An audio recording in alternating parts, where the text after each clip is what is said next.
like the goal isn't to freeze time, and the goal is definitely not to like compare and compete with people that are just starting out in life. It's just to be at your best wherever you're at in life. Like the comparing and the fear, those are the things I think that make the concept of aging become like a toxic anxiety for us. Because we're not going to look the same as a 20-year-old. And we shouldn't want to either, because that's not the only way to be. Welcome back to Unpacking Beauty. This is the podcast that explores science, marketing, and trends in the beauty space.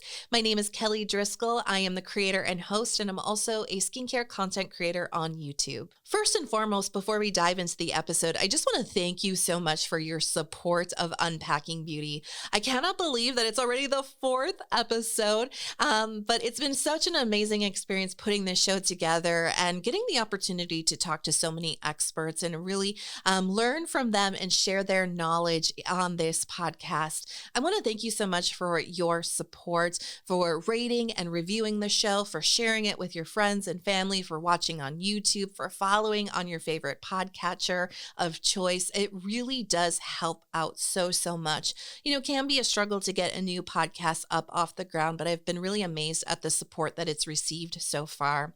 I really want to shout out PT Funk and Wesley for writing the reviews on Apple Podcasts. I am so grateful to you. It really does help, not only find new listeners, but those reviews really do help me find potential guests for the show too, because it really shows that you guys are listening and watching and that the show is making an impact. So a couple of weeks ago, I was watching a YouTube video from 50 Shades of Snail, all about anti-aging in your 20s, 30s, and 40s. And I really love the video because there was so much practical advice that could be applied to anybody's skincare routine. It was just really insightful and knowledgeable. And I really was inspired by that conversation to bring something similar to Unpacking Beauty. In the last couple of episodes, we focused in on really high-level conversations about ingredient education, marketing science, sustainability, right? And like I said, these can be kind of high-level, big conversations. And I do still want to have a space on this show for more practical advice, things that we can use in our everyday skincare routines, talking about products, talking about, definitely trends in skincare, and just talking about those everyday types of concerns that you and I have on a daily basis when we're performing our skincare routines, when we're shopping for products, or when we're really trying to create an effective and meaningful skincare routine. I do want to create a space where we can talk about those types of topics. So I went straight to the source. I went straight to 50 Shades of Snail, and I asked Jude if she would want to share her knowledge and her expertise here on Unpacking Beauty. And she said yes, which is so great. Jude is a writer, a content creator, and a blogger, and she's the recent author of Skincare for Your Soul, Achieving Outer Beauty and Inner Peace with Korean Skincare. You may know her best through her iconic blog, 50 Shades of Snail. That's where I first started following Jude all the way back in the 20-teens. And she's really somebody that I've always looked up to in this space because her knowledge that she has shared throughout her skincare journey really helped guide my own as I was first starting to get into K-beauty and Asian beauty, but also somebody that I look up to as somebody who has been there and done that, right? She's my big sister, big skincare sister, if you will, right? She's definitely somebody that I'm like, oh, if Jude's doing that now, I need to make a mental note of this. And in a couple of years, I need to be doing the same thing. So she's somebody that I absolutely admire, somebody that I look up to, and somebody that I am really excited and proud to call a friend.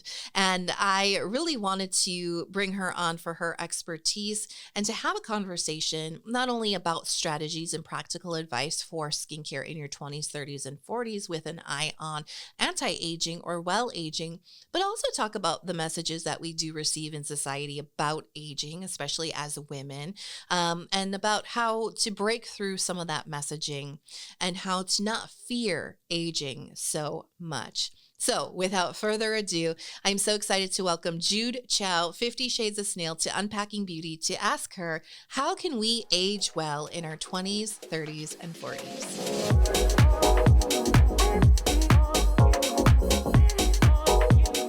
Beauty Shades is in the house. Jude, how are you doing?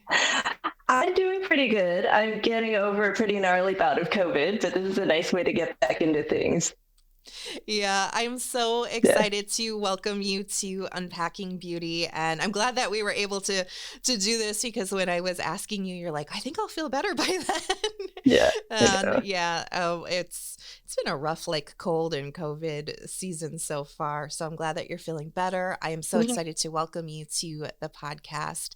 And today we're going to be focusing in on well aging or anti-aging skincare, and this is something that you recently released a video on your YouTube channel talking about, aging, anti-aging in your 20s, 30s, and 40s, and really kind of going over a lot of the things to look out for, the strategies that you use to build your routines, and some of the things that you encountered on your journey so far. And I thought that that would be a fantastic subject for this podcast because it really is about all facets of the beauty industry. And one of the things I think, especially as we get deeper into that skincare journey, is we're always wondering, how can I be doing better? What do I need to be looking out for? What should I be planning for as I'm noticing changes on my skin? So I'm so excited to jump into this conversation. And so I think we should probably just start in the 20s, right?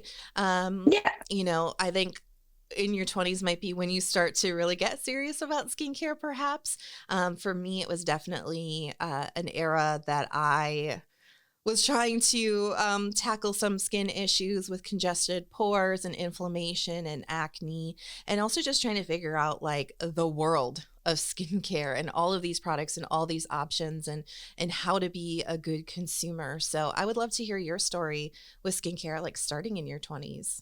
Sure. So, I mean, my personal story was not that great. I have always been interested in skincare, but I didn't really have the budget or the knowledge to actually do that much useful for myself in my 20s. Like, for example, I knew technically we should be wearing sunscreen every day because of both skin cancer prevention and anti-aging, but at the time, so that was like 20 years ago or more, I thought, as a lot of us did, that an SPF 15 face lotion would be enough, little pea-sized dab of the lotion.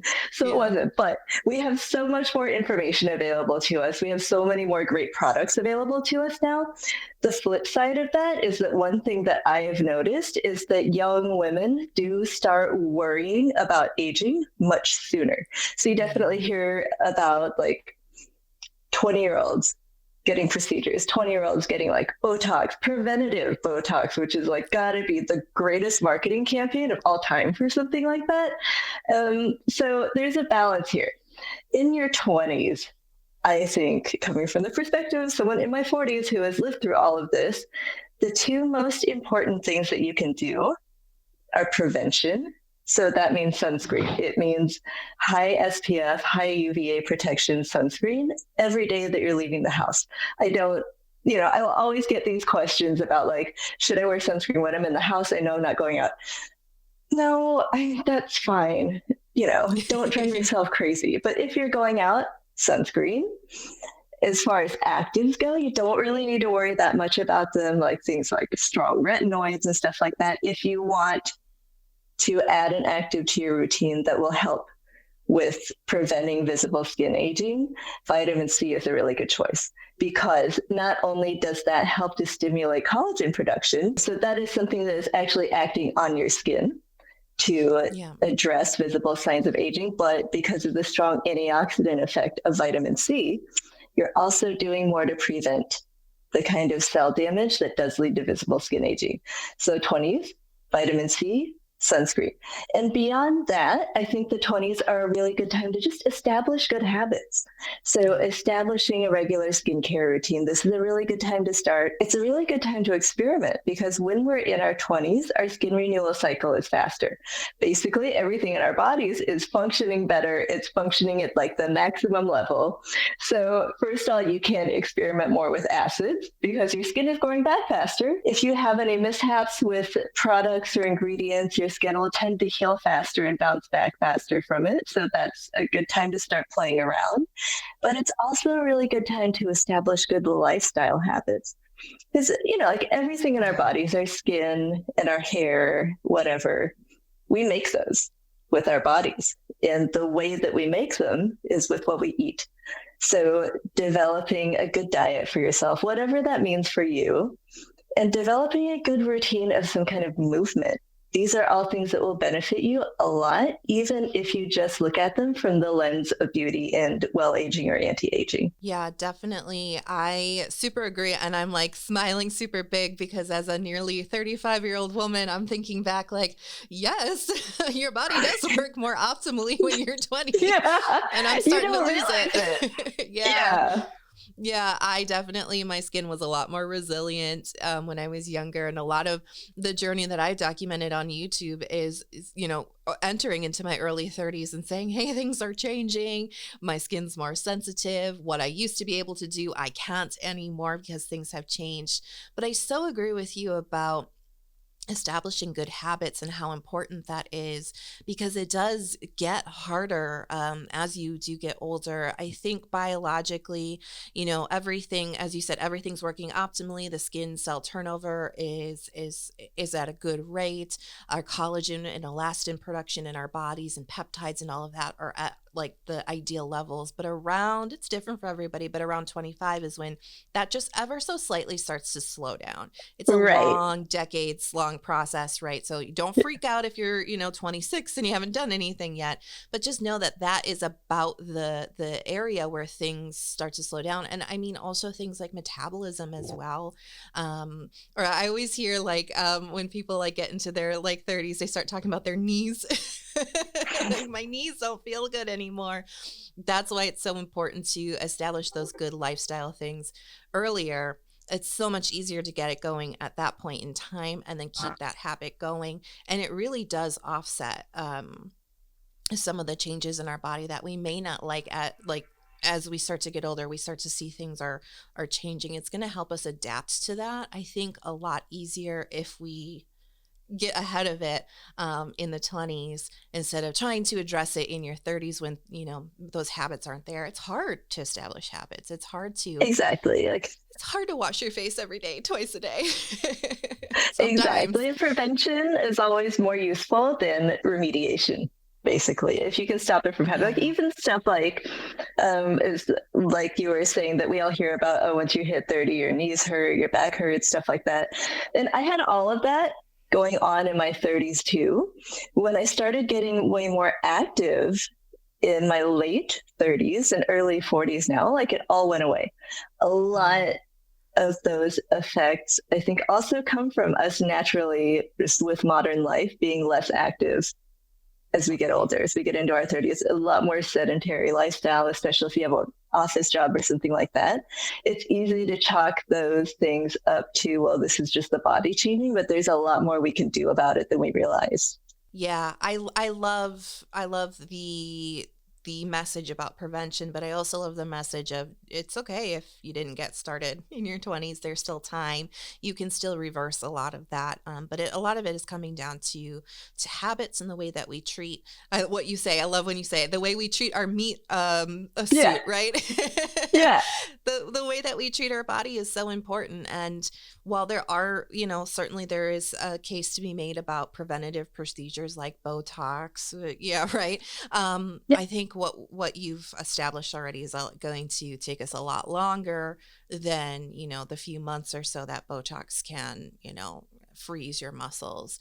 So that's exactly super, super important. And as we kind of mentioned, things do start to change in the 30s. So I would love to kind of move over into that decade and talk about some of the things that might pop up. I know for me in my journey, skin got more sensitive, but also sun damage was like a major thing that started to pop up from only learning, really about sunscreen in my mid-20s. Taking a long time to establish that habit.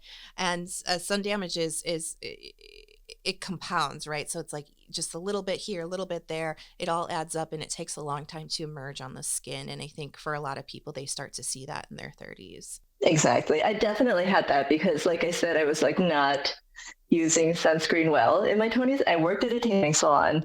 The only perk that we had was using the tanning beds for free. So that's I what I did. know. Not just any Yeah. tanning beds. I was using the UVA bed because that's the Oh strongest one. no. That gets you the Yeah. most tan. And I would do that. So there was like about a year where I did that probably twice a week. I've always like spent a lot of time outside. So there was all that sun damage. I had melasma from when I was pregnant. So definitely, like you said, sun damage starting to rear its head. That's definitely something that we see in our 30s.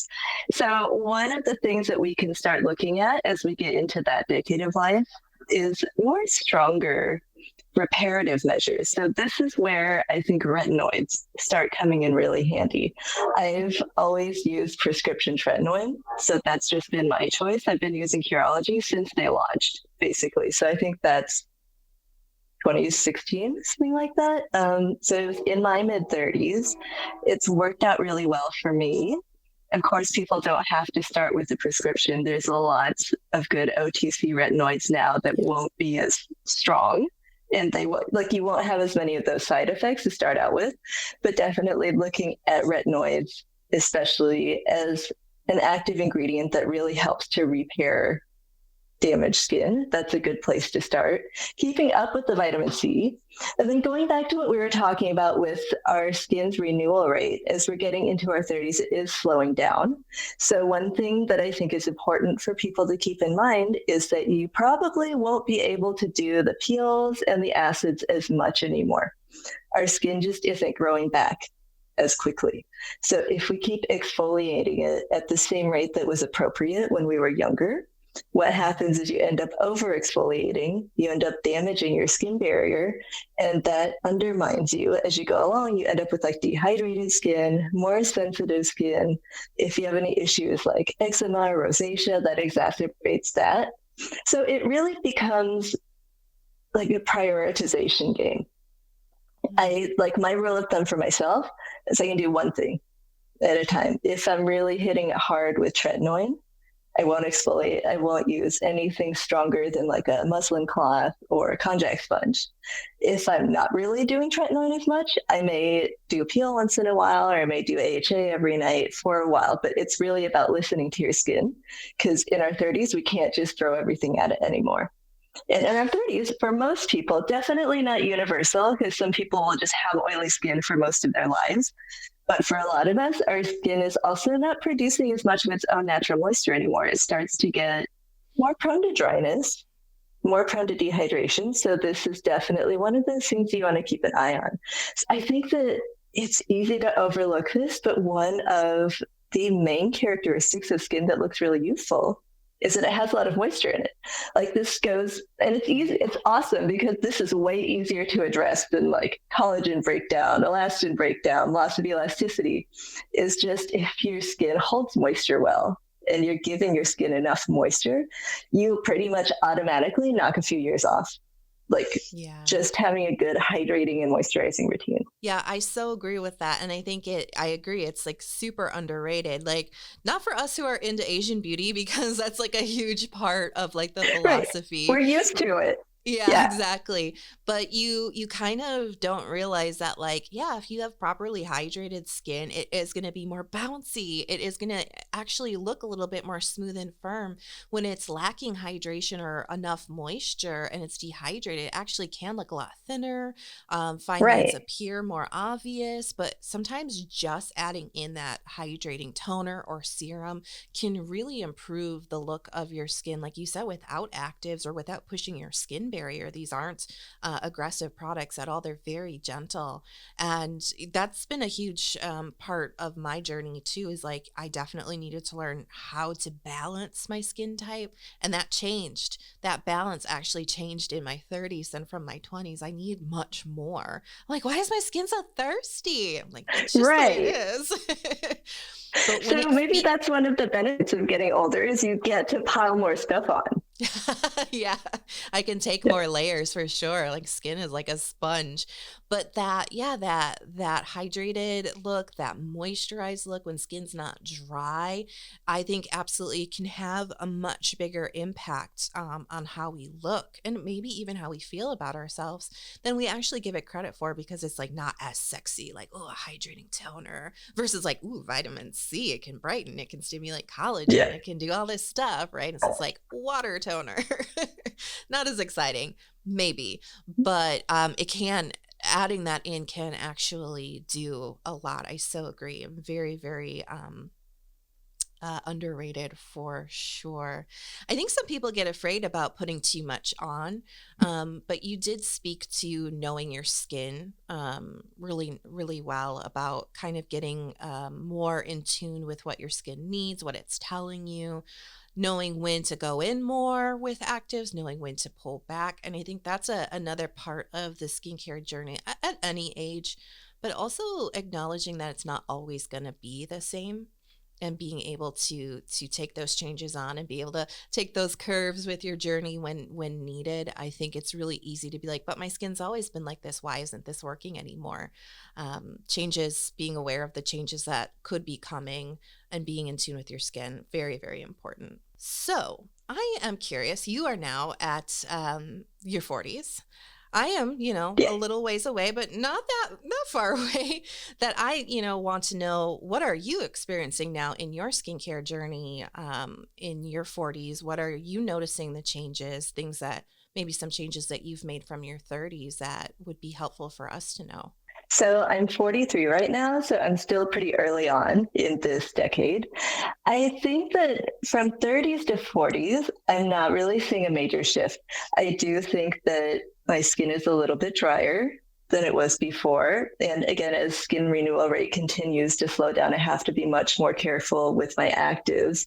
I have started to find that using peptide products is helpful for filling in the gap because I can't use my Tret every night anymore. I can't Yeah. use my acids every night anymore. Like it's so easy to mess up my skin now because it just doesn't renew as fast. So I found that like a couple of peptide products that I've tried have worked really well to fill in those gaps because those are ones that I can use regularly without getting sensitized, without my skin getting thinned out. So that's been interesting. I mean, I think that the next stage that I'm going to go through, or the next stage to expect as you get into your 40s, is going to be perimenopause and then menopause. I don't really want to think about it that much, but it's coming. So that will be interesting to see. But I try not to speak on things that I haven't lived through yet. But I think depending on how early you establish your skincare habits and how sort of mindful you have been about paying attention to your skin, by this point, you can probably pick up on the little changes that are happening to your skin because you're pretty in touch with where it's at. So at this point, I think that it's less likely that a lot of people will need like that guide of exactly what you should and shouldn't do because Mm-hmm. you have your own understanding of your skin. And it is true, like you make a really good point that a lot of times people get confused because they're like, oh, I've been using this da da da da da since I was 25. It's always worked really well. Why doesn't it work anymore? Because your skin changes because we're a living organism.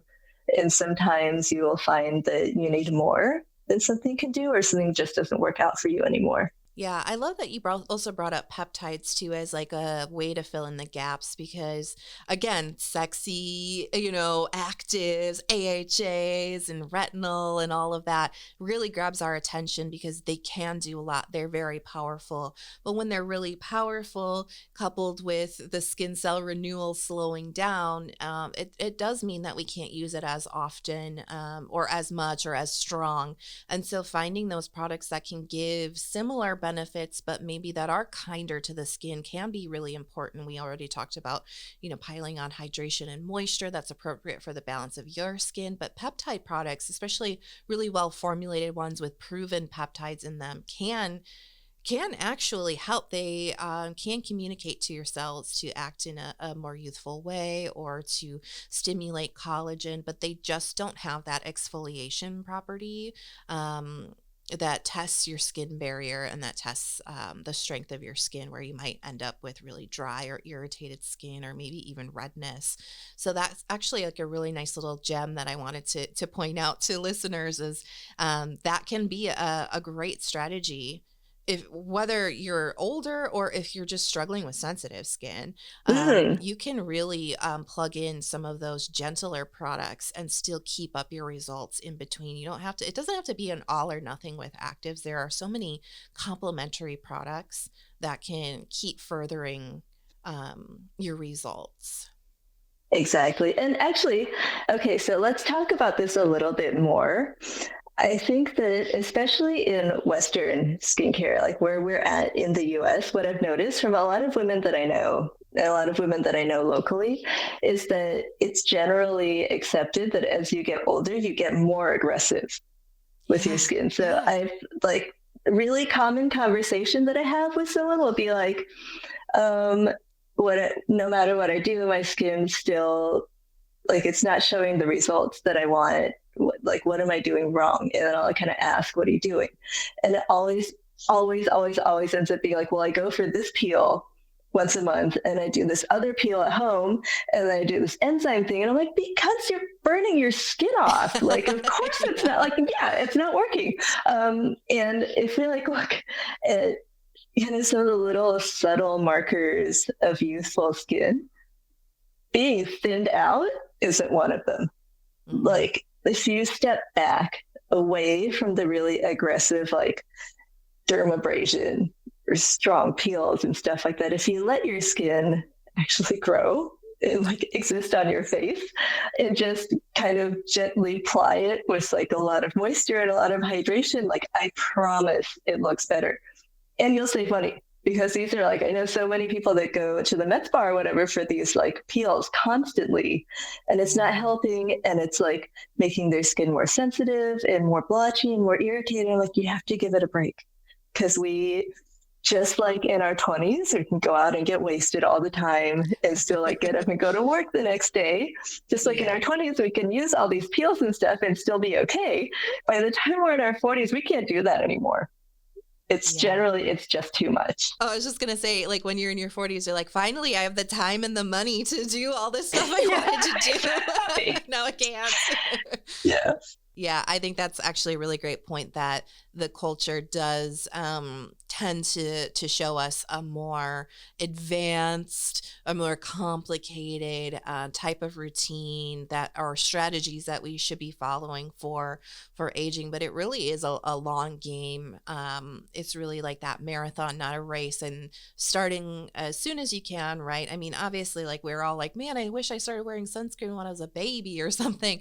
But the second best time, to start is now. So, Yeah. but the sooner that you start, the more of an advantage that you're going to have. And it's not necessary to do so much. I think that we do get the messaging that we're not properly taking care of ourselves or our skin if we don't have 1, 2, 3, 4, 5, 6, 7, 8, 9, 10 steps. And we're also, under the care of a dermatologist and an esthetician. And it does not have to be complicated. And I Right. think for many people, that's actually what scares them away from establishing good routines and habits with skincare. It's just too complicated.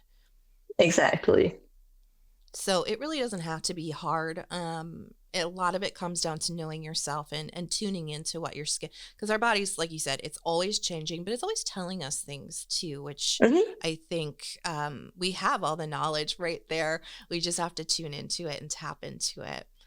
So this was like really helpful, just to learn, like just by decade, the few things to look out for, maybe some of the strategies and the different ingredients to look out for. Of course, we can't recommend, specific products because what works for us, I mean, what works for you may not work for me, may not work for everybody who's listening.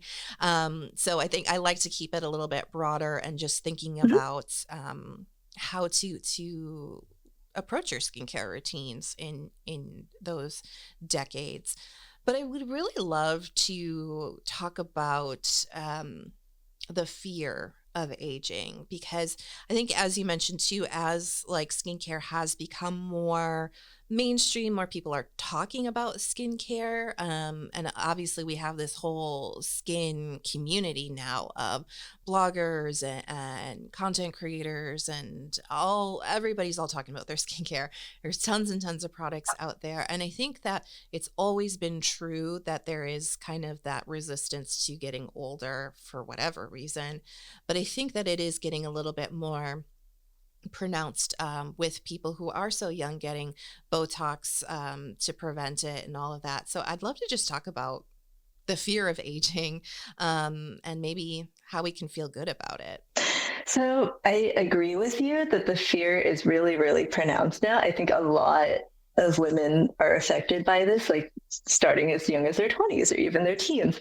And I think it's really, really important. What I want to tell everybody, take a minute and ask yourself, where are you getting the messaging from that's giving you these fears? Because there are a lot of factors outside of the skincare community, a lot of voices that have opinions about women aging. Like, certain self-help communities for men that are kind of bleeding over into the mainstream, saying things like a woman's value decreases after 30. And we know if we look at the people that are saying that, we can write them off and say, like, well, obviously no one's going to listen to this guy. But those voices and that messaging does get around. It gets distilled and passed around in all kinds of communities and into people's attitudes and stuff like that. So take a minute to ask yourself, who's telling you to be afraid of aging? And what are the actual messages? Is it really like women really aren't attractive anymore after 30? All you have to do is look around at women that you know or women that are in the public eye, and you can see that it's not true. You can see that it's not true that the only way to be beautiful is to be 22 years old. Like, you can just use your eyes and realize that we're often being sold a fear that has nothing to do with reality. It's ultimately like clickbaity and self-serving of communities that we don't really need to be pandering to. And another issue is that the imagery that we're subjected to, basically anywhere, like media, online, social media, a lot of it is fake. Like, I will go, This is the hill that I will die on. The use of filters to sell a look that is not possible, like it's not physically possible in real life. The use of that to sell a look in order to sell you products or to sell you somebody's expertise on something that's not even real is just everywhere. So you really have to question the reality of what you see. Like, okay, not going to name names, but there is a way overpriced skincare line that's been making the rounds in some groups. It's basically an MLM, but we'll leave that out. Okay. But like all of the people marketing it are using these like heavily photoshopped, filtered images. And you have to remember that images aren't only doctored for the after picture. A lot of times they're doctored for the before to make them look worse. So we see those like before and afters and that underlying subtext, even if we realize that this product is a scam, but just seeing enough of those makes you go, it teaches you what to think is ugly. It teaches you what to fear, but you realize that they're just pushing that so that you'll be afraid. So ultimately, if we want to feel good about ourselves, wherever we're at in our journey, is to be able to detach from the messages that we get from outside. All of the messages that we hear are selling you something. They have nothing to do with your reality, the reality of the people around you, or the people that you would like to view you and see you as a person of beauty. Stop comparing and stop competing too, especially I think for women my age and maybe yours too. Yeah, yours too. I remember what it was like. Yeah. Don't be comparing yourself to people that are a decade or two younger than you. Their beauty is different from your beauty. There's not better or worse. It's just different. And I think I got lucky in this because even when I was in my teens and 20s, for whatever reason, the celebrities I thought were the most beautiful were always in their 30s and 40s. Like they were always at least a few years ahead of me. So I think I had just less of that fear anyway. But even now, I realize I look up like Michelle Pfeiffer, or whatever on Instagram and go like, she is still so beautiful. And you can tell that she's older. Like, obviously you can tell that she doesn't look the same as she did from when I was a kid, when she was like really known for being beautiful, but she still has her beauty. Everyone still has your beauty, no matter what age you are. So you change, you grow, you evolve, your face changes. That's okay. Like, the goal isn't to freeze time. And the goal is definitely not to like compare and compete with people that are just starting out in life. It's just to be at your best wherever you're at in life.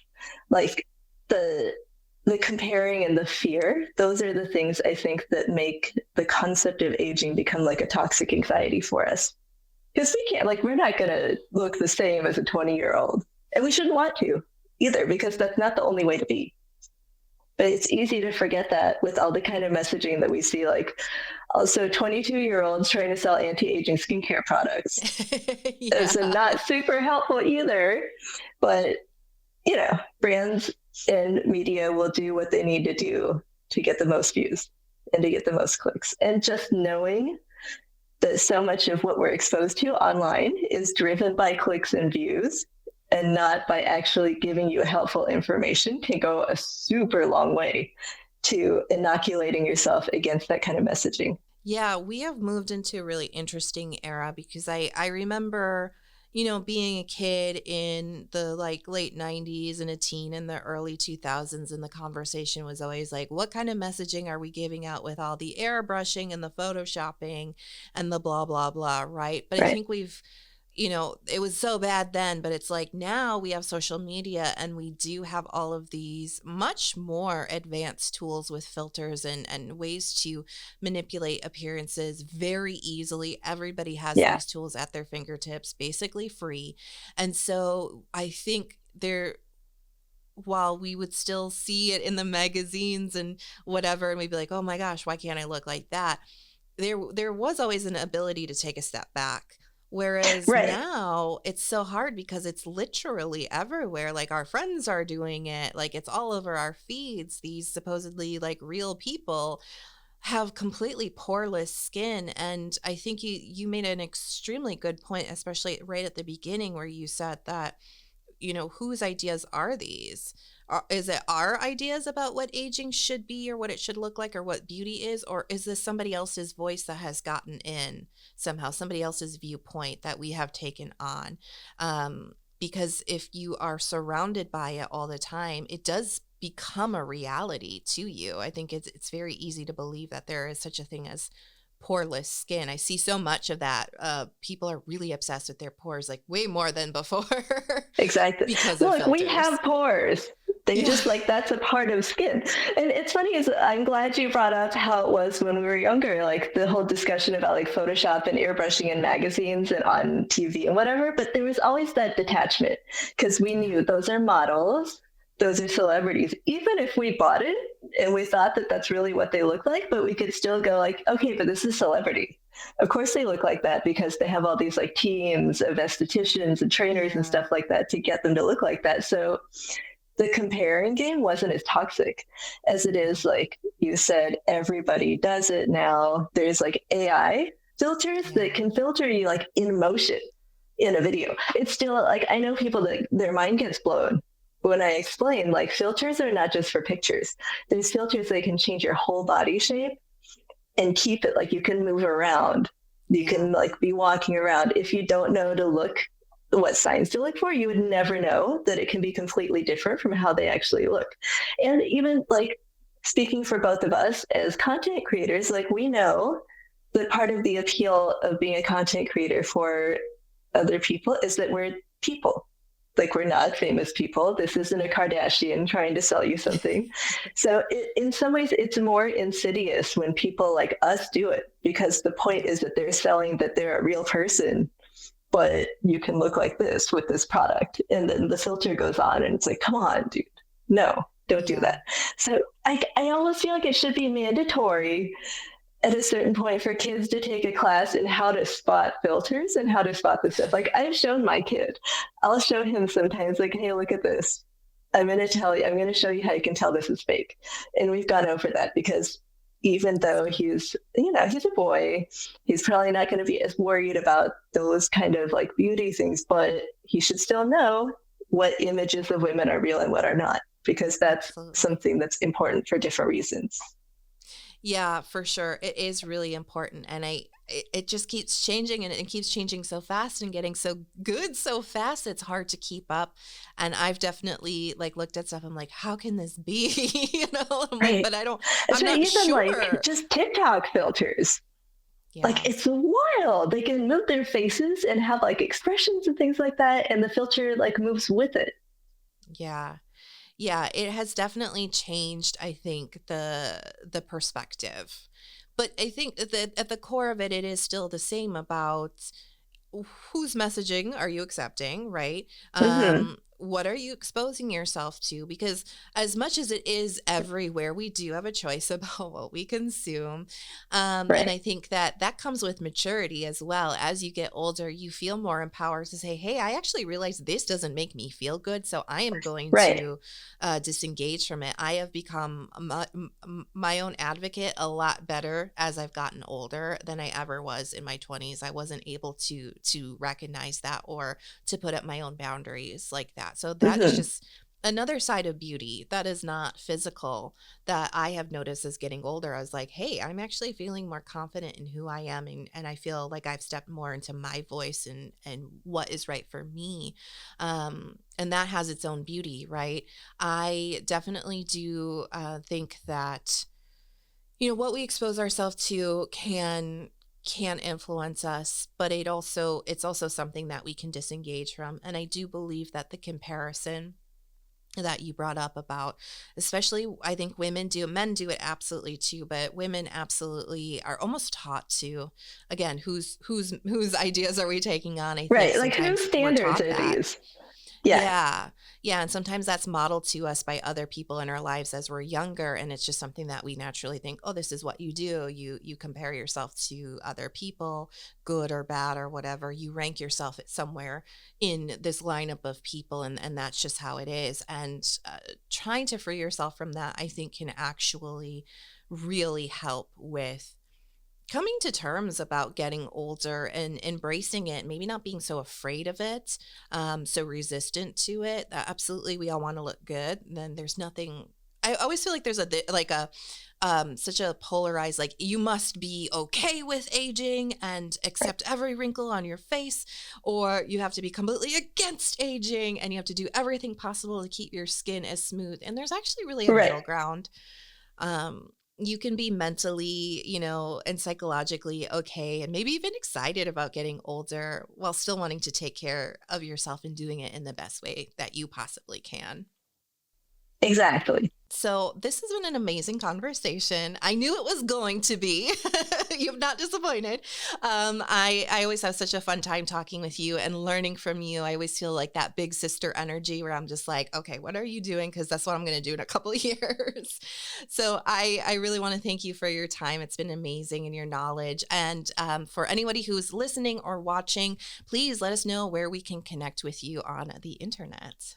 Okay, so if any of you guys want to find me, I have a book, Skincare for Your Soul, that you can actually buy on Amazon, Barnes& and Noble. You can ask your local bookstores for it. You can find me on Instagram at Fiddy Snails. You can find me on YouTube from the same username, and you can always visit my blog, 50 Shades of Snail. What an amazing conversation, am I right? I mean, not only was it informational, but it was also inspirational as well. If you know somebody who needs this information and inspiration, please share this conversation with anyone you know, your friends, your family, your community. Share it on social media. If you're loving the show, if you just take a moment to rate and review wherever you're watching or listening would be so, so helpful. Any podcatcher of your choice, you can rate it with stars, give it a 5-star review, and make sure to follow the show as well so you always get the new episodes in your feed. If you're on Apple Podcasts, I would be so, so, so grateful if you would write a review. Doesn't have to be long, just a couple of sentences about how you're enjoying the show so far.